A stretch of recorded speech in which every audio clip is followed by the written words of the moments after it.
Olá, sejam bem-vindos. Meu nome é Marina, sou odontopediatra, ortopedista funcional dos maxilares e autora deste livro intitulado Manual de Ortopedia Funcional dos Maxilares, uma abordagem clínica infantil. E estou hoje aqui para conversar com vocês sobre um assunto que eu considero de extrema importância, é polêmico e de grande repercussão na saúde da criança, que é a anquiloglossia em neonato. Mais especificamente sobre os seus principais sinais e sintomas ainda no recém-nascido. Na verdade, este é o título de um artigo de minha autoria que foi publicado na edição deste mês da revista da PCD e que já está disponível no blog desse site. Antes de dar continuidade, eu gostaria de deixar uma pergunta para reflexão sobre esse tema. A anquiloglossia, ela está sobre ou subdiagnosticada? O que a gente observa é que um grande número de autores e também de colegas do cotidiano acham que muitos procedimentos estão sendo feitos desnecessários. Já outros acreditam que, devido ter um número reduzido de profissionais habilitados, ela pode estar sendo subdiagnosticada. Então, eu vou deixar aqui para vocês um pouco assim do que eu entendo, do porquê que é dessa falta de concordância. Então, a prevalência, de acordo com a literatura, a prevalência de anquiloglossia hoje está entre 1 e 10%, um pouco mais e um pouco menos. Só que essa grande variabilidade desses dados, ela se deve principalmente pela falta de um método de diagnóstico que seja vastamente utilizado. Então, por isso, que muitas vezes a gente não tem essa concordância, porque o que é um protocolo positivo para um profissional, para outro pode ser negativo, depende de qual protocolo ele esteja utilizando. Isso gera muitas dúvidas, muitas inseguranças, inclusive dos próprios pais, que sempre vai querer ouvir mais uma opinião. Então, não é que eu estou desconsiderando os protocolos, muito pelo contrário, eles são importantes na definição e da tomada de decisão. O que eu proponho é que haja uma maior divulgação, desses principais sinais e sintomas, seja pelas manifestações clínicas, seja pelos dados da anamnese, para que, a partir dessa suspeita, não precisa ser o diagnóstico, pelos pais ou profissionais de saúde, o maior número de crianças possam ser encaminhados para profissionais habilitados que vão aplicar o melhor protocolo que lhe convém. E além disso, nós sabemos que são poucos serviços que realizam esse procedimento e poucos profissionais habilitados. Dentro do contexto histórico, esse tema, além de polêmico, ele é bem antigo. Suas primeiras citações foram há mais de 2000 anos, com registros bíblicos de Moisés, que apresentava língua presa. Depois vem, dentro do século 17 e 18, a presença das parteiras, que deixavam suas unhas crescerem e ficarem bem afiadas, para que necessário realizasse o procedimento. No início do século XX, por questões culturais, houve uma diminuição da realização das cirurgias, tendo em vista o surgimento das mães de leite, introdução de mamadeiras e fórmulas. E somente nos anos de 1990 é que ressurge novamente essa discussão, tendo em vista os benefícios da amamentação e quando começa a correlacionar novamente esse problema da anquiloglossia com as dificuldades relacionadas ao aleitamento. E agora, mais evidente, em 2014, com a aprovação da Lei 13.002, do teste da linguinha, que torna obrigatório a realização da aplicação do protocolo da avaliação do freio lingual, para que possa fazer o diagnóstico mais precoce possível desse problema. Bom, e este é meu histórico com a anquiloglossia, que teve início durante um estágio na bebê clínica da UEL de Londrina, sob a coordenação do nosso querido e saudoso professor Dr. Luiz Walter, que foi quando eu ouvi pela primeira vez relacionar a anquiloglossia com as dificuldades da amamentação. Aqui, as colegas da minha cidade, aqui de Goiânia, Cristina, Lília, e Suzana, grande parceira na implantação depois na clínica de bebês, coincidentemente no mesmo ano que ressurgiu a discussão, em 1990, por onde atuamos mais de 15 anos já atuando nessa área e dando um salto aqui hoje, ela, né, como professora lá do curso de certificação do laser da Universidade Federal de Goiás. Nesse intervalo eu tive a oportunidade de visitar outros centros de referência também que fazem esse serviço, como a Universidade de Iowa, com Noah, Pinkham e Guilford. Por último, há 2 anos, né, na Tongue Tai Center, que é o centro só de língua presa no Alabama, de Richard Baxter, e na Oregon Clínica com o médico otorrino Bob Gary. E minha maior experiência, atuação, né, dentro dessa área, foi ter participado do serviço de implantação de odontologia neonatal de uma maternidade pública em Goiânia, coincidentemente no ano em que foi aprovado o teste da linguinha, e onde nós já iniciamos a fazer esse teste de forma sistemática em toda a maternidade. Eu dividi essa apresentação em 3 momentos. Primeiro, apresentar os principais sinais e sintomas, seja pelas manifestações clínicas e em seguida pelos dados de anamnese. Segundo, os problemas advindos da língua presa e, por último, as considerações sobre o tratamento. Então, a presença dessas manifestações clínicas são importantes fatores preditores da presença da língua presa. Alguns são mais evidentes, como é o caso aqui da língua presa em formato de coração, que tem a inserção do freio mais anterior, né, em muitos casos na ponta. Então, é facilmente identificada até por pessoas que não sejam da área. Já existem outros tipos de língua presa que não são prontamente identificados, como é o caso da denominação de anquiloglossia posterior, em que a língua não se eleva ou se eleva com depressão do dorso e elevação das bordas laterais. Então, para visualizar aqui no caso o freio, é preciso realizar a manobra de elevação da língua para cima e para trás. Normalmente ela vem também recoberta por uma cortina de mucosa. Esse tipo de denominação de anquiloglossia posterior, ele é até de certa forma recente, pois ele foi descrito pela primeira vez em 2004 por Corillos.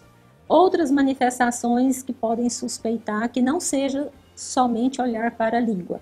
A presença, né, desde o nascimento da boca aberta é um grande indicador, a falta de selamento labial, o palato profundo, daqui a pouco a gente vai falar mais sobre ele, a simetria de língua, uma mancha esbranquiçada devido à falta de atrito da língua, né, em contato com o palato, vai acumulando debris ali alimentares, que não é nenhum tipo de doença infecciosa como a candidíase, e que muitas vezes essa criança está sendo tratada de forma desnecessária. Então é muito importante fazer esse diagnóstico diferencial, mas é um indicador. A protrusão, há crianças que conseguem fazer a protrusão mesmo com língua presa, além do rebordo gengival. Então hoje é considerado o maior indicador de língua presa a falta de elevação no palato. Então a criança pode ter uma protrusão e mesmo assim tem que realizar um exame mais apurado. A presença não apenas só de um calo, mas de diversas bolhas no lábio indica uma fricção, a tentativa, como a pega não é adequada, pode gerar essas bolhas no lábio do bebê. Outro indicador, né, outra manifestação clínica, outro sinal, seria essa linha no dorso da língua dividindo ao meio, né, também pode ser um indicador de que essa criança tem a língua presa.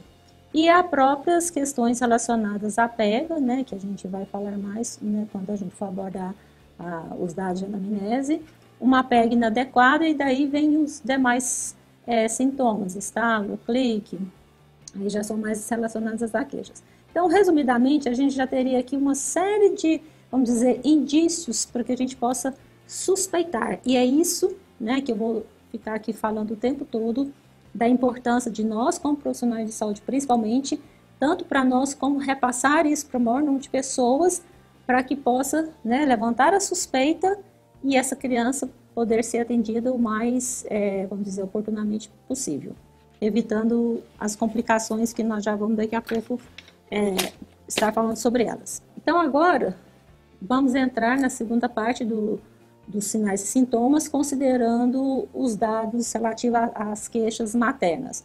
Então aqui, tem uma tabela de um estudo de Gary, de 2017, e que, entre outros resultados, ele apresenta aqui, em termos de prevalência, as principais queixas maternas. Então, aqui a gente tem diversas que bate com outros dados da literatura, né? Então, principalmente aqui nós temos a pele inadequada, bebê adormece enquanto tenta amamentar, mamilos doloridos após a amamentação, morder ou mastigar o bico do peito, é uma queixa bem frequente, o incompleto esvaziamento da mama, tenta pegar e escorrega, severa dor, né? Mamilos rachados, sintomas de refluxo, baixo ganho de peso, sintomas de cólica, sangramento do mamilo, dutos mamários obstruídos, mastite, infecção dos mamilos. Esse aqui já são os resultados desse nosso artigo que eu comentei com vocês, que foi agora publicado esse mês na revista da PCD. Então, embora a prevalência, né, a porcentagem de prevalência não seja a mesma, mas a gente tem a descrição praticamente das mesmas queixas maternas, né? Esse aqui é um relato imediato e espontâneo das mães.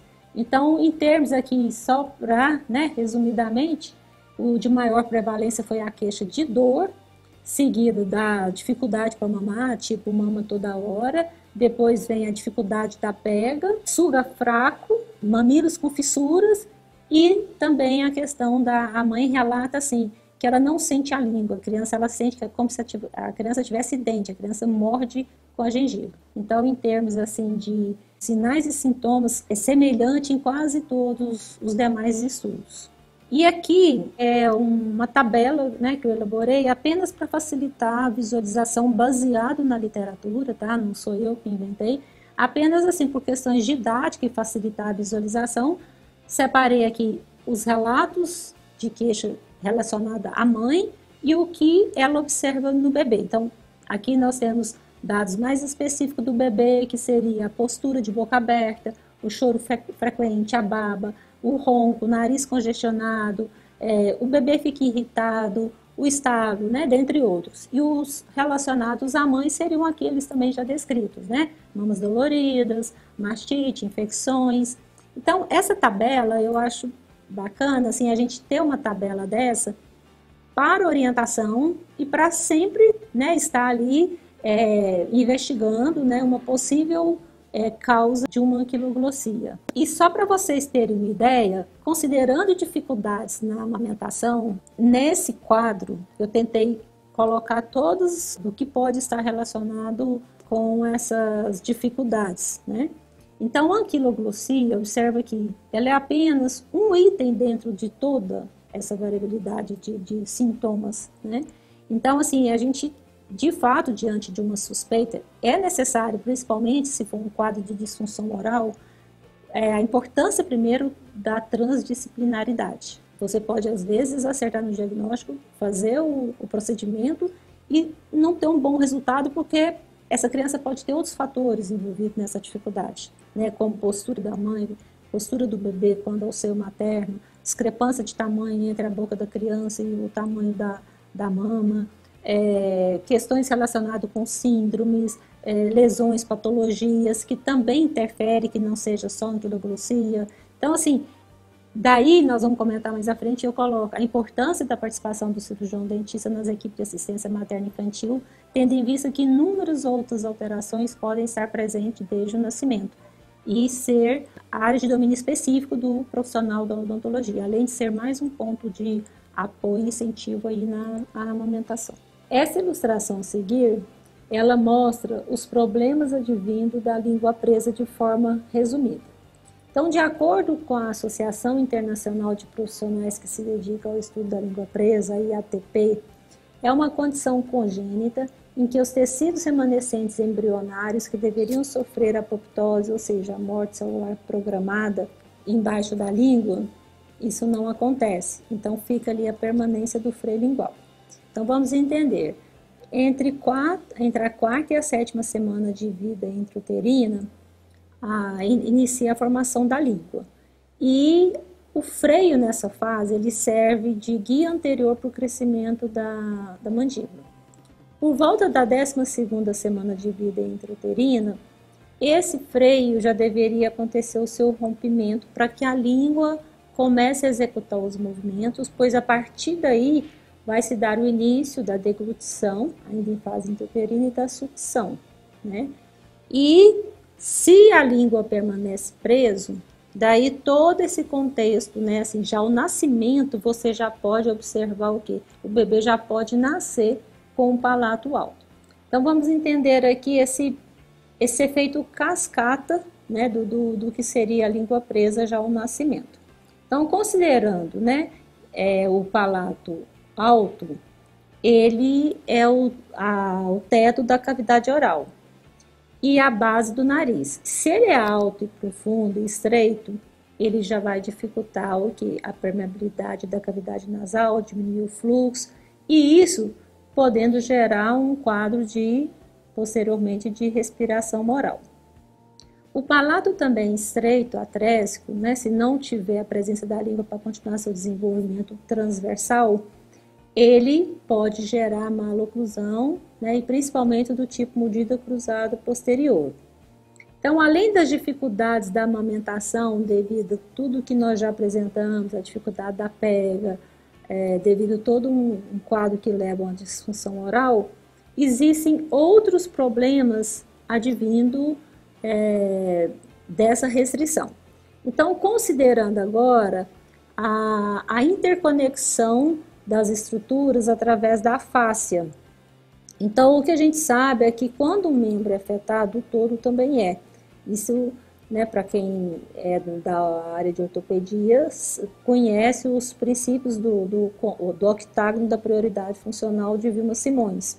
Então, se a gente tem uma estrutura que tem um desequilíbrio muscular, ali um estresse, isso vai gerar compensações em outras estruturas, podendo gerar o torcicolo, a dor de cabeça e dor no pescoço. Isso, no caso do torcicolo, já pode ser perceptível ao nascimento.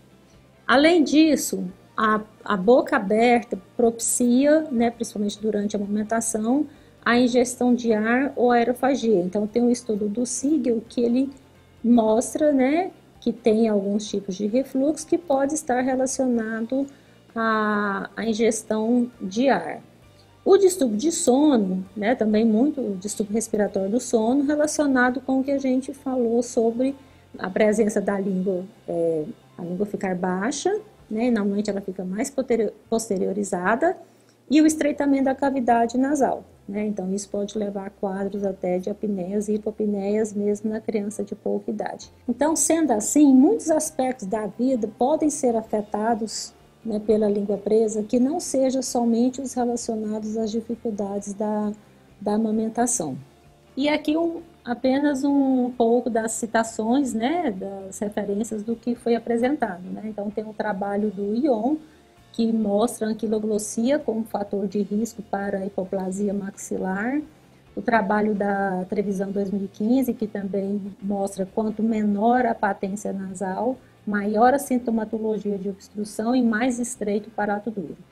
E considerando também a relação da respiração bucal, Baster cita que a língua presa deveria ser considerado como uma causa potencial e menos identificada. E a gente vê muito essa questão, assim, muitos estudos mostram essa associação entre respiração bucal e maloclusão, embora não seja uma relação de causa e efeito. Mas, de fato, poucos, né, relaciona a língua presa como uma potencial causa dessa associação ou de gênese. E aqui, né, uma síntese de todos os problemas com as suas devidas citações do que nós apresentamos. Problemas respiratórios, distúrbio respiratório do sono, maloclusão, torcicolo, refluxo, dor de cabeça, dificuldades na fala e dificuldades na amamentação. Então, resumindo essa segunda parte, se nós quisermos atuar no nível mais nobre da prevenção, eu penso que é aqui que nós devemos intervir se a causa principal for a anquiloglossia, uma vez que ela é uma condição congênita e antecede todas as demais alterações. E dessa forma, o meu pensamento vai de encontro com o de Vilma Simões, que diz que prevenir é antecipar, mas é também intervir para evitar o agravamento do problema. Esses dois próximos slides da Michelle Emanuele são fantásticos para ilustrar a relação da boca com as demais estruturas do corpo, seja pela interconexão miofacial, que neste caso mostra que vai da língua até o dedo do pé, seja pela falta do estímulo do sistema nervoso, que não gera os inputs do sistema sensório-motor. E isso acontece principalmente pela falta de contato da língua no palato, como ilustra essas imagens. Ou seja, uma ótima função oral vai depender da correta posição da língua em repouso. Agora, considerando o tratamento, que é a nossa terceira e última parte dessa apresentação, ainda existe muita polêmica e discussão em cima dessa abordagem, né? Principalmente relacionada a questões como quando se deve fazer o procedimento, como se deve, né? Principalmente com relação às técnicas, se usa ou se não usa anestésico, se usa qual o melhor anestésico, qual a dosagem. A gente sabe que a literatura, assim, há inúmeros trabalhos que mostram a efetividade, né? Principalmente do procedimento da frenotomia ou frenectomia, na resolução de inúmeras dificuldades da amamentação. Alguns trabalhos mostram até 95% dessa melhora.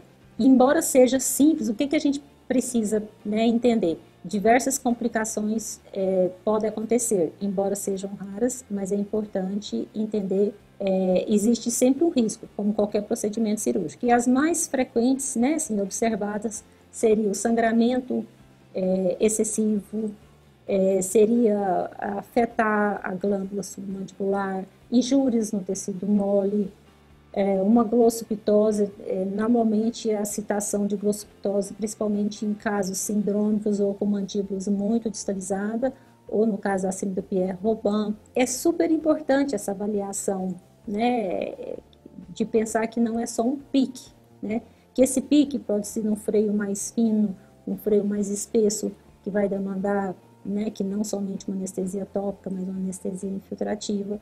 Ou seja, eu entendo que precisa ser individualizado, que esse atendimento não pode ser generalizado, né? Cada criança tem a sua particularidade e dentro de todo esse contexto, para minimizar essas complicações, né?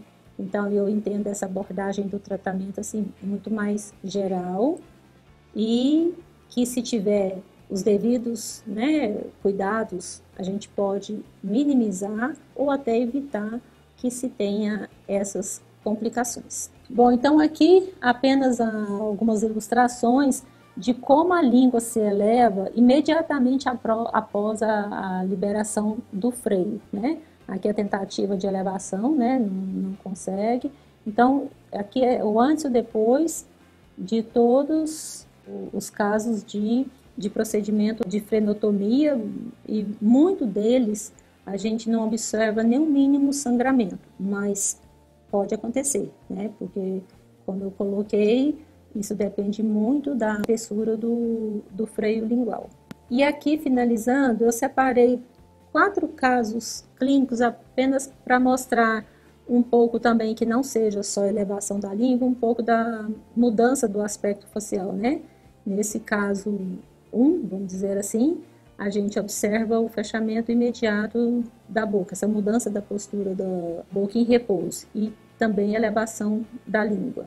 Aqui já foi também uma mudança significativa, né, dessa postura de repouso da boca, onde não se observa tanto um fechamento mais ativo dos músculos, aí, principalmente do mental e do orbicular, e um fechamento de boca, vamos dizer, mais passivo, né? Inclusive, a gente tem a ideia de que houve até um avanço mandibular, quer dizer, eu não posso afirmar isso, mas a gente tem a impressão de que houve um avanço mandibular.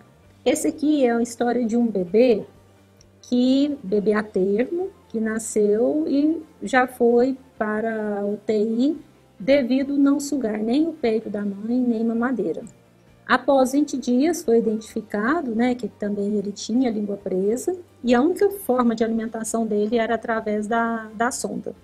E imediatamente após o procedimento, né, vocês observam aqui que teve a liberação, essa criança foi colocada, né, em amamentação, e tem um vídeo aqui que a gente vai passar, e é super, assim, é lindo, é emocionante a mãe relatando que pela primeira vez a gente dá para observar, inclusive, o movimento mandibular. Viu, Marinha? Viu? Abaixa essa massa um pouquinho. Vamos cá, vem pra cá. Toma essa beba, pegou a moto de madrugada.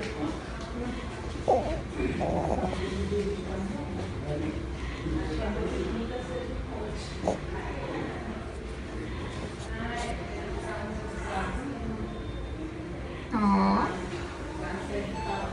Tá aqui por 2 semanas sem sugar, né? Aí, Ele consegue visualizar que a língua começa a fazer os primeiros movimentos antero e posterior. Né?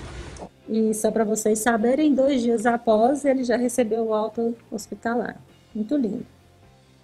E o último caso é de uma criança, um bebê que nasceu já sem selamento labial, de boca aberta. E eu tive a oportunidade de acompanhar esse caso. Então, eu tenho esse registro, por isso, com 10 dias já estava em uso de complemento, observado congestão nasal, e a gente já observa, né, essa mudança até do padrão facial dele devido à boca aberta.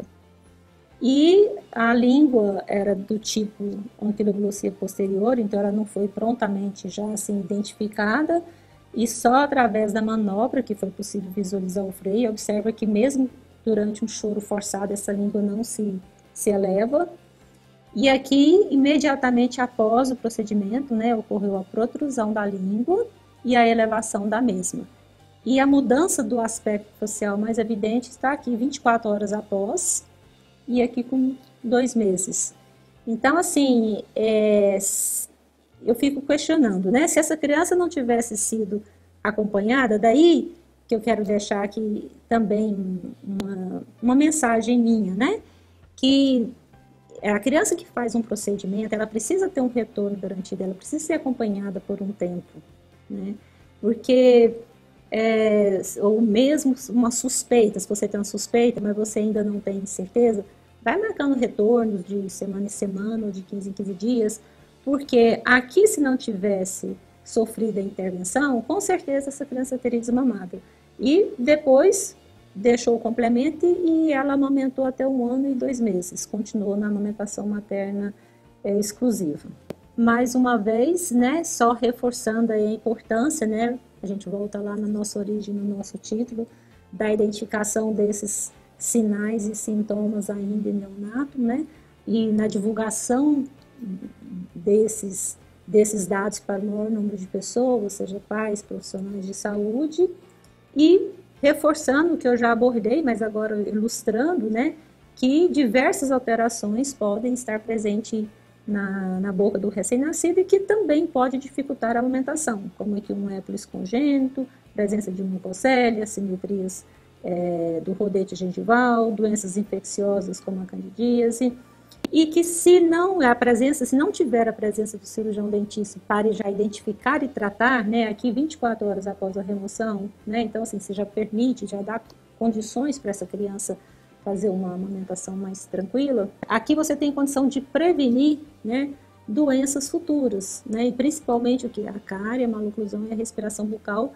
que são 3 problemas considerados de saúde pública pela sua alta prevalência e graves consequências, né, principalmente na criança e numa idade muito tenra, e o que vai prejudicar a qualidade de vida das mesmas. Era isso que eu tinha para apresentar, espero ter contribuído de alguma forma.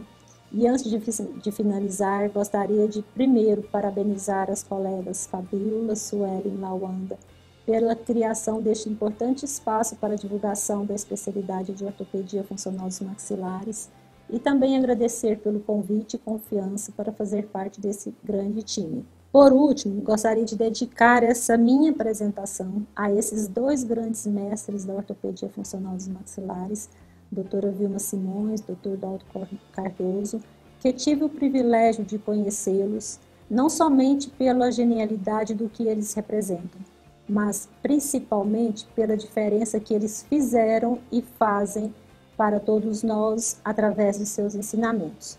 Foi com vocês que eu aprendi o verdadeiro significado do nível nobre de prevenção e que tanto me encanta nessa especialidade. Muito obrigado, um abraço a todos e até breve.